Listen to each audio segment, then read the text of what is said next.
কি খবর বন্ধুগণ, আশা করি সবাই ঠিকঠাক আছো। তো আজকে আমি দেখাবো একদম লাইভ ফর্ম ফিল আপ, যেখান থেকে আমরা বুঝতে পারবো যে কিভাবে আমরা ফর্ম ফিল আপটা করতে পারবো। একদম পুরো স্টেপ বাই স্টেপ আমরা দেখাবো, যাতে তোমাদের আর ফর্ম ফিল আপ করতে কোনো অসুবিধা না হয়। তাহলে ফার্স্টেই তোমরা আমাদের নতুন যে ওয়েবসাইটটা আছে ssc.gov.in, কি হচ্ছে ভাই ওয়েবসাইটটা? ssc.gov.in, সেইটায় গিয়ে তোমরা ফার্স্ট ওয়েবসাইটটা ওপেন করবে। ঠিক আছে, তোমরা প্রত্যেকে নিশ্চয়ই রেজিস্ট্রেশন করে নিয়েছো। রেজিস্ট্রেশন করার পর কি বললাম, রেজিস্ট্রেশন করার পর এই লগ ইনের এখানে গিয়ে তোমরা ক্লিক করবে। যারা এখনো রেজিস্ট্রেশন করোনি ভাই, আই বাটনে একটা ভিডিও লিংক চলে আসবে, সেখানে গিয়ে কি করে ওয়ান টাইম রেজিস্ট্রেশন করতে হয় দেখে নিও ভাই। ওকে, তাহলে রেজিস্ট্রেশন করার পর তোমরা এইখানে দেখবে একটা সুন্দর লিংক এসেছে। এখানে তোমাদের পুরনো রেজিস্ট্রেশন নাম্বার, অর্থাৎ যেটা তোমরা এসএসসি থেকে পেয়েছো, এবং এসএসসির যে রেজিস্টার্ড পাসওয়ার্ড সেটা এখানে দেবে, তোমরা যে নতুন পাসওয়ার্ডটা দিয়েছো। তারপরে লগ ইন করলেই দেখবে এখানে আমাদের একজন স্যারের ডিটেলস খুলেছে। তোমরা লগ ইন করলেই দেখবে তোমার নাম, তোমার যিনি বাবা তার নাম, তোমার মেল আইডি এখানে সমস্ত কিছু দেখিয়ে দেবে, এবং তোমার যে ফোন নাম্বার এখানে সমস্ত কিছু এখানে দেখিয়ে দেবে। ঠিক আছে, এবার স্যার অ্যাপ্লাই করব কি করে দেখো। এই নিচে তুমি এলে দেখবে এইখানে তিনটে টোটাল পার্ট দেয়া থাকবে। একটা হচ্ছে লাইভ এক্সামিনেশন, অর্থাৎ যে এক্সামিনেশন গুলো এখন লাইভ আছে সেটা। এরপর আসছে মাই অ্যাপ্লিকেশন, তোমার এখানে যদি কিছু তুমি অ্যাপ্লাই করে দাও তারপরে এখানে মাই অ্যাপ্লিকেশন থাকবে। তারপরে আসবে অ্যাপ্লিকেশন হিস্ট্রি, অর্থাৎ যে যে অ্যাপ্লিকেশন গুলো তুমি করেছো তার হিস্ট্রি। তাহলে এখন আমরা কি দেখবো, লাইভ এক্সামিনেশনে যাব। দেখো এখন এসএসসি দুটো এক্সামিনেশন আছে, একটা হচ্ছে সিলেকশন পোস্ট এক্সামিনেশন, আর একটা হচ্ছে সিপিওর। তো যেটা খুশি তোমরা করতে পারো। তাহলে আমরা যেটা দেখছি সেটা হচ্ছে সিলেকশন পোস্টের application start date, end date, কি কবে কি সব ডিটেলস আমাদের বলে দিয়েছে। আমরা কি করব ভাই, এখানে যাব অ্যাপ্লাইতে। দেখো ফার্স্ট আমাকে বলে দিয়েছে যে রিড দ্য নোটিস কেয়ারফুলি। আগে আমাদের নোটিশটা ভালো করে পড়ে থাকতে হবে। তোমরা চেক করে নেবে যে কোন পোস্টের জন্য তোমরা অ্যাপ্লাই করতে যাচ্ছ। স্যার পোস্ট আমরা কোত্থেকে জানবো? তোমরা দেখবে এইখানে যে ফেজ এক্সামের নোটিশটা দিয়েছিল, এই যে ফেজ এক্সামের যে নোটিশটা দিয়েছিল, এইখানে কমপ্লিট পোস্টের একটা ডিটেলস দেওয়া আছে। জেনারেলি আমরা যেহেতু ইস্টার্ন রিজিয়নে বিলং করি, আমি ইস্টার্ন রিজিয়নটাই তোমাদের দেখাচ্ছি। দেখো এইখানে পোস্ট কোড, পোস্টের নাম, পোস্টের বয়স, কত স্যালারি, কি ভ্যাকেন্সি, পুরোটা দেওয়া আছে। বোল্ড করে যেটা দেওয়া আছে এটা হচ্ছে টোটাল, এবং বোল্ডের ঠিক একটা আগে যে কলামটা এটা হচ্ছে ইউআরদের জন্য ভ্যাকেন্সি। এইখান থেকে তোমরা আগে সিলেক্ট করে নেবে যে ভাই কোন কোন পোস্টের জন্য তোমরা যেতে চাও। এখান থেকেও করতে পারো, ইস্টার্ন রিজিয়ন না হয় অন্য রিজিয়ন থেকেও করতে পারো, যা খুশি। তো এই পোস্টের ইনফরমেশনটা আগে একটা জায়গায় লিখে নেবে যে ভাই আমি এই এই পোস্টগুলো করতে চাই। স্যার কটা পোস্টে ফিল করতে পারবো, আলাদা পারবো কিনা, কতগুলো পরীক্ষা হবে, এই নিয়ে সম্পূর্ণ ভিডিও আমার করা আছে। ভিডিওর একদম এন্ডে চলে আসবে, তোমরা দেখে নিও, কোনো চাপ নেই। তো তোমরা কি করবে, এইখানে এই সব সব ঠিক আছে, ফিল ফর্মে এখানে আমরা ক্লিক করলাম। ক্লিক করার পরে দেখবে এইখানে পার্সোনাল ডিটেলস তোমরা মোটামুটি যেগুলো আগে ভরেছিলে সেগুলো পরপর এখানে চলে আসবে। নেক্সট করবে, success, personal details already save হয়ে আছে তোমার, কোনো চাপ নেই। নেক্সট তোমাকে যেটা দেবে সেটা হচ্ছে তোমাকে জিজ্ঞেস করবে যে তুমি এক্স সার্ভিসম্যান হ্যাঁ কি না। তাহলে আমাদের যিনি স্যার আছেন তিনি এক্স সার্ভিসম্যান নন, আমরা এখানে নো করে দিলাম। ঠিক আছে, নো করার পরে আমরা সেভ নেক্সট করলাম। সেভ নেক্সটের পর দেখো এটা আমাদের চলে এলো সাকসেস হয়ে। নেক্সট, কতটা সুন্দর করেছে ওয়েবসাইটটা, খুব সুন্দর করেছে। নেক্সট দেখো তোমাকে জিজ্ঞেস করেছে যে কোন রিজিয়ন থেকে তুমি অ্যাপ্লাই করতে চাও। কোন রিজিয়ন থেকে আমাদের স্যার অ্যাপ্লাই করতে চান? স্যার আমাদের ইস্টার্ন রিজিয়ন থেকে অ্যাপ্লাই করবে। ইস্টার্ন রিজিয়ন, তাহলে আমরা ইস্টার্ন রিজিয়ন এখানে সিলেক্ট করলাম। ঠিক আছে, ইস্টার্ন রিজিয়ন আমাদের এখানে সিলেক্ট করলাম। এইবার আমাদের সিলেক্ট করতে হবে হচ্ছে পোস্ট কোড, যে পোস্ট কোডটার জন্য তুমি এখানে অ্যাপ্লাই করবে সেই পোস্ট কোডটা। তাহলে আমরা এখানে পরপর পরপর দেখতে পাচ্ছি এতগুলো পোস্ট কোড আছে, এতগুলো পোস্ট কোড আমাদের আছে। আমরা কোনটার জন্য অ্যাপ্লাই করব সেটার জন্য হেল্প করবে হচ্ছে আমাদের এই নোটিফিকেশনটা। ধরো তুমি এমন কোনো একটা পোস্ট কোডের জন্য অ্যাপ্লাই করতে যাচ্ছ যেটায় তোমার যা ক্রাইটেরিয়া দিয়েছে সেটা ফুলফিল করছো না। ফর এক্সাম্পল আমি এইটা নিয়ে করছি, ধরো এই E15224 আমি এইটা নিয়ে করছি। ধরো আমি এখানে বলছি যে আমি E15224 এটার মধ্যে যাব, এই যে 15224 আমি পোস্ট করতে এখানে পুট করলাম, সাথে সাথে আমার পোস্টের নেম চলে এলো, লেভেল অফ পোস্ট চলে গেল যে কোন মিনিমাম কোয়ালিফিকেশন কি হবে, আমাদের ক্যান্ডিডেটস কোয়ালিফিকেশনটা কি আছে সেটা এবার আমাকে ফিল করতে হবে। আমি এখানে ফিল করে দিলাম যে ভাই হায়ার সেকেন্ডারি, ঠিক আছে। এবার আমাকে কি বলেছে, indicate details of any educational qualification, যদি হয় নেই, ঠিক আছে, বন্ধ করলাম। I have read the above post requirements, yes করে দিলাম। প্রপোজ এখানে কিছু নেই, এখানে এক্সামিনেশন সেন্টার, এইবার আমাদের সেট করতে হবে এক্সামিনেশন সেন্টার। আচ্ছা এবার দেখো এখানে কি বলেছে, do you possess required essential qualification for the post, অর্থাৎ যে পোস্টটা তুমি দিয়েছো সেই পোস্টটার যে মিনিমাম যোগ্যতা সেটা তোমার আছে কিনা, অবশ্যই এটাকে ইয়েস করতে হবে, ঠিক আছে। এবার বলেছে do you process required experience of the post, তিনটে আছে, ইয়েস, নো, নট অ্যাপ্লিকেবল। যেগুলোই এক্সপিরিয়েন্স দরকার সেগুলোতে ইয়েস করবে, যেটায় এক্সপিরিয়েন্স দরকার নেই নট অ্যাপ্লিকেবল করবে।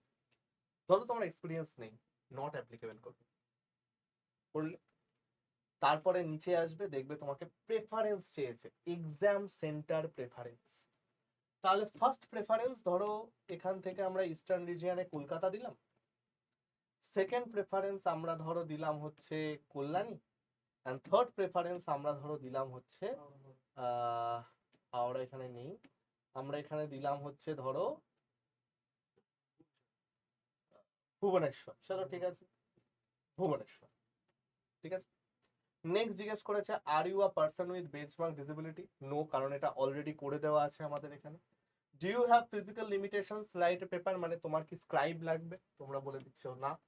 ওয়েদার সিকিং এক্স রিল্যাক্সেশন, আমাদের হচ্ছে ইয়েস, ঠিক আছে। এজ রিল্যাক্সেশন এখানে একটা কোড আছে, কোডটা মনে আছে, তাহলে এজ রিল্যাক্সেশন আমাদের একটা কোড আছে, আমরা এসসি এসটি তে নিয়ে চলে গেলাম, ঠিক আছে। যাওয়ার পর যেই তুমি এখানে সেভ নেক্সট করতে যাবে দেখবে এখানে পোস্ট রিলেটেড ডিটেলস সাকসেস হয়ে গেছে, আমরা ওকে দিয়ে গেলাম। ওকে দেওয়ার পরে আমাদের যেহেতু দেখো যেহেতু আমাদের এজ রিল্যাক্সেশন ছিল আমরা এটা করে ফেলতে পারলাম।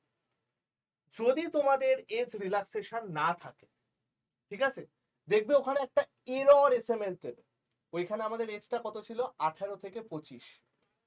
ধরো তুমি ইউআর ক্যান্ডিডেট, তোমার বয়স এখন 27 বছর, তোমার ওই যে সাকসেসটা এলো সেখানে চলে আসবে হচ্ছে এরর তোমার এজ বেশি, ক্লিয়ার। এবার ধরো তুমি কোনো কাস্ট ক্যান্ডিডেট আছো তাহলে তার কোনো অসুবিধা নেই, যেরকম এটা হয়ে গেল। এইবার হচ্ছে মেন গল্প, লাইভ ফটো আমাকে বার করতে হবে। লাইভ ফটো কি করে করতে পারো, দুটো উপায়।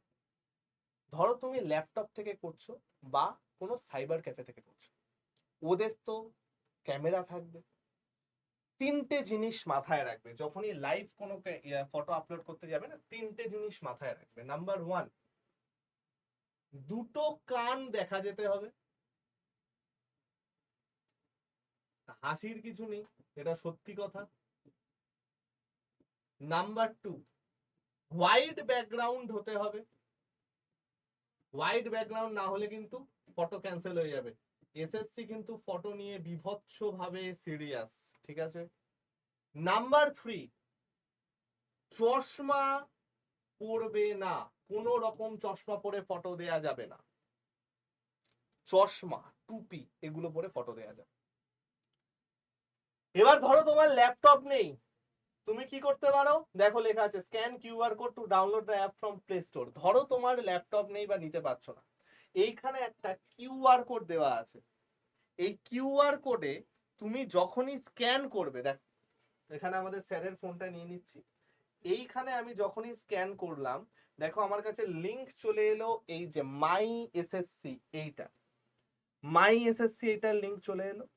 তোমরা এবার এটাকে ইনস্টল করবে, এটাকে ইনস্টল করার সাথে সাথে তোমার এখানে চলে আসবে ফটো আপলোডের, ঠিক আছে, তোমার এখানে ফটো আপলোডের গল্প চলে আসবে। দেখো এই ওপেন হয়ে গেছে তোমার মাই এসএসসি অ্যাপ, এখানে তোমার ইউজার নেম, পাসওয়ার্ড এবং বাকি যেটা আছে ক্যাপচা, সেটা দিয়ে তুমি লগ ইন করলে, লগ ইনটা করে নাও। লগ ইন করার পর তোমার ফটো আপলোডের অপশন চলে আসবে। নাম্বার 2, এখানে সিগনেচার আপলোড করতে হবে। সিগনেচার আপলোড করার জন্য তোমার কাছে তোমার সিগনেচার থাকতে হবে।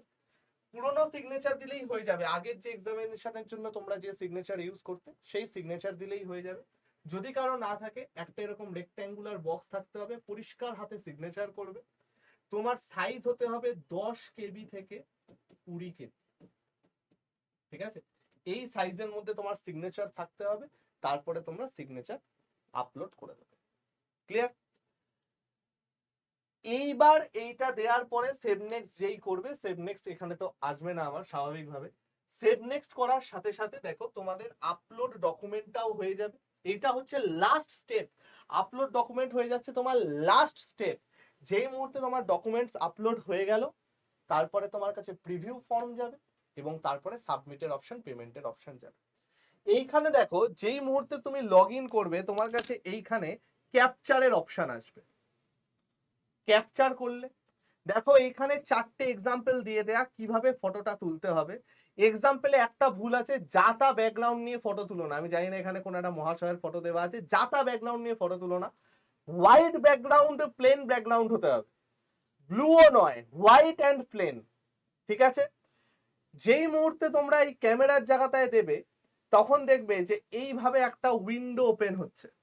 ঠিক আছে, এখানে ক্যামেরাটা দেখাচ্ছে, একটা উইন্ডো ওপেন হচ্ছে। এবং তুমি যদি ল্যাপটপ থেকে করো, যদি তুমি ল্যাপটপ থেকে করো, তাহলে ল্যাপটপের স্ক্রিনে একটা এরকম লাল রঙের জিনিস কভার আসবে, এইরকম একটা লাল রঙের উইন্ডো আসবে ল্যাপটপের স্ক্রিনে বা কম্পিউটারের স্ক্রিনে। এই যে লাল রঙের উইন্ডোটা থাকবে, এর মধ্যে তোমার ছবিটা আসতে হবে, কমপ্লিট পিকচারটা এর মধ্যে আসতে হবে। জেনারেলি এই অবধি নেবে তাহলেই হবে। কানটা যাতে দেখা যায়, চুল ফুল ঠিক করবে, চোখ যাতে ঢাকা না যায়। এবং ধরো তুমি এখন লম্বা চুলে আছো, এরপরে দেখা গেল চুল ছোট করে ফেললে, এরকম যেন করো না। যে স্ট্যান্ডার্ড লুকে তোমরা থাকো, সেই স্ট্যান্ডার্ড লুকে তোমরা কিন্তু থাকবে। ঠিক আছে? এইভাবে তোমরা ফর্মটা ফিল আপ করে নেবে এবং ফর্ম ফিল আপের পরে দেখবে তোমাদের আর কোনো অসুবিধা হবে না, পেমেন্ট করলেই ফর্ম ফিল আপ হয়ে যাবে। এবং ফর্ম ফিল আপের পরে অনেক সময় ট্রানজাকশনের পরে একটা কথা এখানে লিখে আসতে পারে যে form submitted but verification under process. Verification under প্রসেসে ভয় পাওয়ার কিছু নেই। তোমার ফর্ম সাবমিট হয়ে গেছে, সেটা আর ক্যান্সেল হবে না। দেখবে 24 থেকে 48 ঘন্টা পর তোমার ফর্ম সাবমিটেড। কারো যদি টাকা ডেবিট হয়ে যায়, অর্থাৎ ব্যাংক থেকে যদি টাকা কেটে যায়, বারবার কিন্তু টাকা দেবে না। অনেক সময় সাইটে কোনো রকম প্রবলেম থাকলে, ল্যাগ হলে ব্যাংক থেকে টাকা কেটে যায়, কিন্তু দেখা যাচ্ছে পেমেন্ট নট রিসিভড। 48 ঘন্টা ওয়েট করবে, পেমেন্ট রিসিভ হয়ে যাবে। ঠিক আছে ভাই? এই চলে গেল ফর্ম ফিল আপের একটা কমপ্লিট গল্প। আশা করি তোমাদের কিছুটা হলেও বোঝাতে পেরেছি। কারো যদি কোনো অসুবিধা থাকে, কিছু হয়, আমাকে অবশ্যই জানিও, কমেন্টে লিখে দিও। আমি বা আমার টিম নিশ্চয়ই তোমাকে হেল্প করে দেবে। ওকে বন্ধু, চলো সবাই সাবধানে থেকো, সুস্থ থেকো, শরীর ফরীর ঠিক রেখো। আজকে গেলাম, আবার তোমাদের সাথে পরে দেখা হবে। বাই।